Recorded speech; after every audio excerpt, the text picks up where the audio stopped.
som do céu se abrir aqui,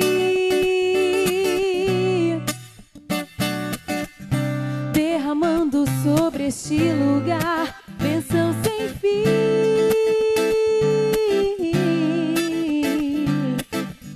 O mar abriu, o povo passou, ninguém duvidou.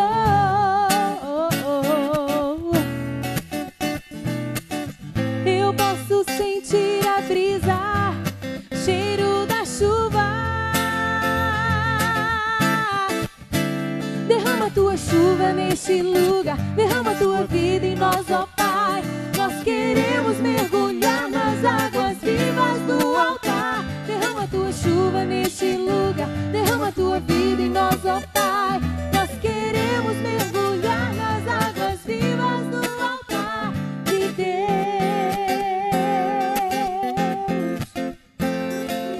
Estamos de volta, Coração Jovem está de volta. Deus abençoe você que nos acompanha.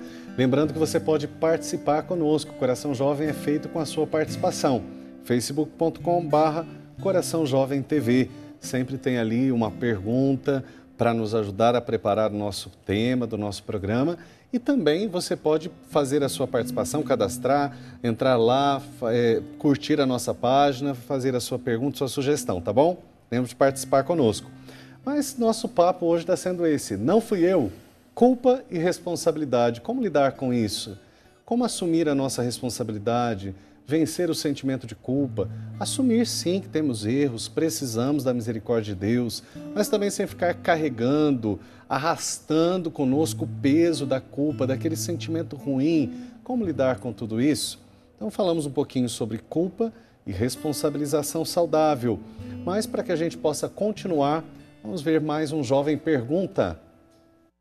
Olá, meu nome é Leonardo Antônio Ferreira e gostaria de saber como a gente pode se libertar da culpa. Saber que a gente tem culpa, sentimento de culpa e nos responsabilizar, a gente pode até definir. Isso é culpa, isso é responsabilidade, isso é minha responsabilidade, isso não é. Como lidar com isso, que é o problema? Como nos libertar da culpa? Essa é a pergunta que o jovem fez para nós. E essa é a pergunta que eu quero fazer para você também e ao meu coração. Quero pedir ao Senhor que nos ajude a responder. Mas a gente nunca faz isso sozinho aqui. Para que a gente possa partilhar, refletir, sempre nós estamos aí procurando a ajuda, né? Então, o Padre Rodrigo, a doutora Ana Carolina, para nos ajudar. Como nos libertar da culpa? Como lidar com isso? Só a fé ajuda? Nem sempre. A fé pode nos ajudar sim, mas nós precisamos do auxílio do conhecimento. Como que a gente faz? Como lidar com a nossa... para nos responsabilizar? Como fazer isso, Padre? Pegando o gancho no que a doutora falou, a culpa, aquela culpa intensa que massacra, que nos paralisa, ela tem como fundamento uma crença de que eu teria que ter controle sobre as coisas a ponto de não deixar aquilo acontecer. Ou o outro deveria ter esse controle. E se não tive, então eu sou culpado, eu não tenho valor, então eu não sirvo, eu não presto, eu sou inadequado. E isso em relação ao outro. Então, o primeiro passo é resgatar o sentimento de valor que a gente perde quando erra. Né? Então, eu errei, parece então que eu não tenho valor. Nada mais tem valor. E em relação ao outro, tudo sempre em relação ao outro também. E resgatar algo que a maioria das pessoas tem, mas que pode ser desenvolvido e aprofundado, que é a compaixão. Que é uma solidariedade por mim mesmo, é um cuidar de mim. Muito interessante isso, a compaixão. Compaixão. É olhar para mim com amor, que eu perco quando me sinto culpado. Isso em relação ao outro, sempre importantíssimo. E buscar depois fazer 3 passos, porque todo processo de perdão é um processo, eu tenho que fazer um caminho. Não vai ser instantâneo, não existe isso. Né? Então, primeiro, compreender. Compreensão é compreensão. A compreensão é muito importante, porque qual o contexto? O que me levou a agir daquele jeito? As coisas que eu aprendi, né? O outro, em relação ao outro também. Então é a compreensão, a aceitação e aí então o perdão. Compreender o contexto, os porquês, os paraquês e ser solidário nesse ponto. Aceitação. Nós já falamos de aceitação aqui. Sim. em um outro programa, né? A aceitação talvez seja o mais difícil. Eu não sou perfeito. Eu não vou aceitar sempre. Eu não nasci sabendo. Estou nessa vida para aprender. Eu e o outro, quando é o outro que erra comigo. Então, esse raciocínio, essa compreensão é muito importante. Assumir os seus limites. Sou limitado, não tenho controle sobre tudo. Isso até é uma coisa importante, assim, sem cortar, já cortando, né, para variar um pouquinho. Quando a gente faz essa coisa assim, eu não preciso estar sempre certo, isso acho que é uma coisa que derruba muita gente. Essa sensação, eu tenho que sempre acertar. Então, se eu erro, pronto, acabou o mundo. Ou se eu assumir o erro, é o fim. Não, eu não assumo o erro, eu nunca peço perdão. Não me arrependo de nada que eu fiz, até uma frase, né? Não me arrependo de nada que eu fiz, só do que eu não fiz. Ui, que perigo. Isso não é um perigo, é um erro, né? Albert Ellis, né, já citado muitas vezes aqui, ele vai falar que esses são chamados pensamentos enlouquecedores. Eu tenho totalmente. que... Enlouquece, né? Totalmente, né? Mas enlouquecedores. Não é essa sensação? Exato. Existe uma regra, né? Eu não devo errar, não tenho que errar, não posso errar. Né? E que a pessoa às vezes se atribui a si, mas também pode atribuir ao outro. Então o erro ele acaba tendo uma dimensão muito forte, muito pesada. E aí o que potencializa a percepção de culpa que a pessoa tem, tanto para ela quanto para o outro. Né? Então primeiro, é tão impossível errar assim? Tão terrível errar? É tão terrível errar. Né? E outra, né? Porque a gente fala muito isso, né? Qual é a função daquela atitude que você teve? Tudo bem, você pode ter errado, né? Mas qual é a função daquela atitude que você tomou? Existe uma função, né? O que a gente fala na psicologia de função é o seguinte: o que levou você a agir daquela maneira? É tentar entender por quê. Que na maioria dos casos tem a ver com a compreensão. Então eu tenho que entender qual é a função daquela atitude minha. Porque daí, a partir daquilo, eu posso compreender o meu erro e aí eu me posicionar frente a ele. Aceitar essa realidade. Né? É muito, muito forte isso. Que nem uma das patologias que tem muito receio do erro é o toque. Uhum. Não, né? Eu tenho um pouco, assumidamente. Não, padre, mas assim, são traços. Todos nós temos traços de todas as patologias. Claro. Mas assim, no toque é muito presente o receio pelo erro. É como se errar não fosse permitido. E, na verdade, nós muitas vezes aprendemos e demais com os erros, não é? Sim. Então, é muito... Só ilustrando aqui para o pessoal de casa, né? Às vezes eles ficam... As pessoas perguntam, né? O que é mais comum em tal patologia, né? O erro, essa coisa, o temor ao erro é algo muito frequente no toque. Tudo bem que a gente ainda vai falar sobre toque daqui alguns tempos aqui. Mas o fato é, o erro é permitido, não só é só permitido, como ele é necessário, ele é funcional. E a gente aprende a cada dia com o erro. Né? A gente só não vai aprender se a gente só se mobilizar e ficar na culpa. Isso. É um pouco aquela frase que a gente diz, né? O problema não é cair, mas levantar-se toda vez que aí entra o perdão, né? Exato. Porque a compreensão, a aceitação e o terceiro passo, o perdão. O perdão não é fazer de conta que foi bom. Tudo bem. Não é fazer de conta que não aconteceu, não é esquecer. É o que eu falei, perdoar o outro não é você dizer para o outro, eu aceito que, assim, eu concordo com o que você fez. Não, perdoar é dar uma nova chance. Exatamente. É olhar para frente, né? É entender que o passado serviu somente para eu aprender com ele. Na verdade, o perdão não é só uma necessidade cristã, é uma necessidade da convivência humana. E na terapia, na verdade, o que nós fazemos muito em consultório é justamente ajudar a pessoa a seguir esses 3 passos nas diversas situações da vida. Enxergar, aceitar e perdoar. No sentido de andar para frente, não ficar parado onde está, né? Nem no passado. A gente precisa dar esses passos. Assumir as nossas responsabilidades, vencer, né, os nossos sentimentos ruins, aquilo que nos destrói, que nos faz mal, e acreditar, né, que Deus pode nos perdoar, que Ele nos olha, que Ele nos dá vida nova, que Ele nos ressuscita, que Ele nos dá uma nova oportunidade, que Ele vem de encontro à nossa necessidade. Eu aproveito para dizer para você, talvez você esteja arrastando a culpa. Eu atendi assim, pessoas, né, eu sempre falo da experiência do confessionário, que é mais própria, né, do padre, atendi pessoas que estavam assim marcadas pela culpa. Pessoas que infelizmente não conseguiram vencer e que vêm a cada confissão trazendo aquela culpa ainda sem vencer. Mas pessoas que quando vencem a culpa, o sentimento, a alegria... De ressurreição. A ressurreição. É literalmente uma experiência de ressurreição. De poder assim se reconciliar com a história, de vencer aquele sentimento de culpa, assumir sim a responsabilidade.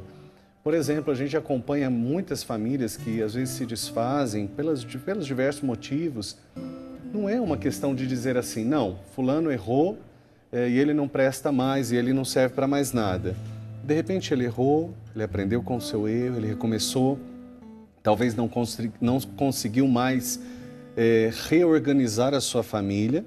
Infelizmente, a gente vê, isso acontece muito, e de repente ele vai carregar aquele peso, daquele afastamento, daquele sofrimento, daquela falta, talvez, de maturidade, ter agido de uma forma madura, mas ele precisa entender. E aí, quando ele entende, né, a gente vê quando a pessoa entende, não, eu errei, mas eu posso recomeçar, caminhar de novo.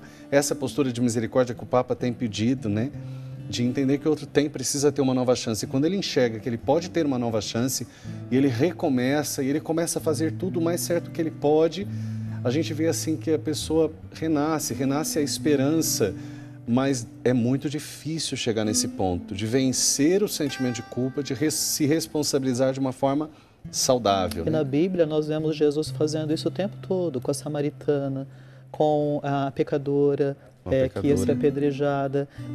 Jesus devolveu para essas pessoas o sentimento de valor, que se perde diante do erro. Né? O reconhecimento de quem são. A dignidade, tem o valor. Né? Eu mereço ser feliz, eu mereço viver, eu mereço uma nova chance. É isso que Jesus fazia com as pessoas, né? Então, assim, sempre eu estou trazendo esse aspecto aqui. Nós não estamos e nem podemos cair no erro assim, não, Deus te perdoa, Deus é bom, não olha para trás, Deus perdoa tudo. Tá, eu não estou dizendo que é para a gente tirar a nossa responsabilidade, pelo contrário. Tem uma segunda frase, vai e não peques mais. Quer dizer, existe um erro que está sendo perdoado e que precisa ser superado. Não adianta você ficar chorando leite derramado, como a gente diz, né? Sofrendo com aquela culpa, com aquele peso daquilo que já passou. Né? Remoendo. Até é isso que se chama o ressentimento, né? As pessoas ressentem, sentem de novo e sentem de novo. Existem alguns caminhos possíveis para mudar isso, além daquilo que a gente já falou. Sempre a gente ouve, a doutora fala bastante para nós de alguns exercícios, algumas possibilidades, né? A gente se questionar um pouquinho. O que a gente pode fazer assim de forma prática que vai nos ajudando, além daquilo que já foi partilhado? Em relação à culpa. Tá. Primeiro, tentar entender, eu acho que sempre essa questão da razão pela qual você agiu daquela maneira. Que é essa compreensão. Né? Que entra na questão da compreensão, né? E também em relação ao outro, porque isso exige muita maturidade, né, padre? Porque a gente, em alguns programas atrás, a gente falou da autoaceitação e a gente aceitar que como ser humano, em algum momento a gente vai errar. Vai errar. Ou desagradar. Exatamente. Né? E aí o outro também vai errar e desagradar. E aí eu acho que entra um grande passo da maturidade, né, do ser humano como um todo, que é o respeito. Né? O exercício do respeito em relação a si, em relação ao outro, constantemente, né? Para que eu possa, assim, conviver bem, para que eu possa, assim, absorver aquilo que de melhor o outro pode me oferecer, né? E aí, daí a troca, entende? Então, em alguns momentos, as pessoas, eu acho assim, um grande... a princípio a gente pensa, não, as pessoas vão se eximir de culpas. E na verdade a gente tem abordado muito no nosso programa o quanto as pessoas elas puxam a culpa. Puxam para si. Para si, né? E puxam muito mesmo. Só que tem um porém, que aí eu falo, né, para o pessoal de casa, né? Cuidado, né? Eu estou, por que puxando para mim? Porque eu não confio que o outro possa resolver? Inclusive tem pessoas que falam assim, tudo na minha casa sou eu, tudo é para mim. É muito fácil, né? Mas às vezes não é a pessoa que puxa também. Eu estou controlando todo mundo, né? Estou querendo que as coisas sejam a minha forma, da minha maneira, e às vezes estou sendo impositiva, Então é uma avaliação que a gente precisa fazer, que pode nos ajudar, né? Sim, se eu me vejo achando que eu tenho que construir todas as coisas à minha forma, cuidado, você pode, na verdade, ser culpada por isso, mais pra frente, por alguém. Alguém pode virar e falar, olha, você não me deixou fazer tal coisa, né? E, de fato, talvez você não tenha mesmo deixado. Mas e daí? Aí eu vou parar e tá tudo certo? Não, eu posso, a partir dessa tomada de consciência, a gente chama na psicologia de reestruturar. Eu vou reestruturar essa minha postura a partir da reestruturação dos meus pensamentos, né, da reestruturação da percepção que eu tenho sobre aquela situação, que até então eu achava o máximo eu resolver as coisas da casa, resolver as coisas da família ou do trabalho também, né? É bem importante, delicado e vasto isso tudo, né, vamos entender, olha que importante isso. Nós chegamos num momento em que a gente precisa assumir a nossa responsabilidade sobre algumas coisas, entender e respeitar, até achei importante falar isso, esse respeito ao nosso processo e ao outro. Porque às vezes, por exemplo, quando a gente diz, não fui eu, que é o tema, né, do programa que a gente usou para chegar nesse assunto, às vezes a pessoa não tem condição de se responsabilizar. Né? Ela ainda não chegou nessa consciência. A maturidade, A maturidade, até na fé mesmo, que a doutora disse assim, chega um momento em que a gente toma consciência. Na fé também chega um momento, às vezes, que a gente tem aquele encontro com Deus, aquele momento forte em que a gente percebe, nossa, eu estou errado nisso, estou errado naquilo. Até a gente diz, quanto mais reza, mais assombração aparece, né? Mas não é, que a luz de Deus ilumina o que está errado. Clareza, e a gente precisa mudar, tem clareza das coisas. Como que eu vou transformar tudo isso? Preciso da graça de Deus, sem a graça de Deus eu não sou nada. Preciso contar com a graça de Deus. Então, essa experiência de tomar consciência, essa experiência de ser preenchido pela graça de Deus também, olhando o lado da espiritualidade, que nos ilumina, nos mostra onde a gente precisa mudar, nos leva a uma conversão. Mas é um processo. Precisa ter respeito. Eu digo que Jesus foi extremamente respeitador, né? Ele é conosco, foi com os discípulos e é conosco. A gente vê que se ele quisesse os discípulos assim prontos, eles iam estar perdidos, né? Ele chamou pessoas totalmente assim com necessidade de ser trabalhadas e teve paciência com o processo de conversão. Pedro, como a gente disse já de Pedro, negou Jesus. Mas quando Pedro foi assumindo a sua responsabilidade, Senhor, tu sabes tudo, quer dizer, o Senhor sabe quem eu sou, o Senhor sabe que eu te neguei, o Senhor sabe que eu sou impulsivo, o Senhor sabe um monte de coisa. Mas esse ponto é muito importante, porque eu não confundi erro com falta de amor. Não foi porque eu errei que eu não amo. Não é porque o outro errou comigo que ele não me ama, isso é muito comum. Por isso que ele chegou nesse ponto, tu sabes tudo, tu sabes que eu te amo. Tu sabes como eu sou, tu sabes que eu te amo. Nós vamos para um rápido intervalo para falar com o nosso amado depois, para rezar, falar com Deus e pedir a sua graça. A gente volta já já.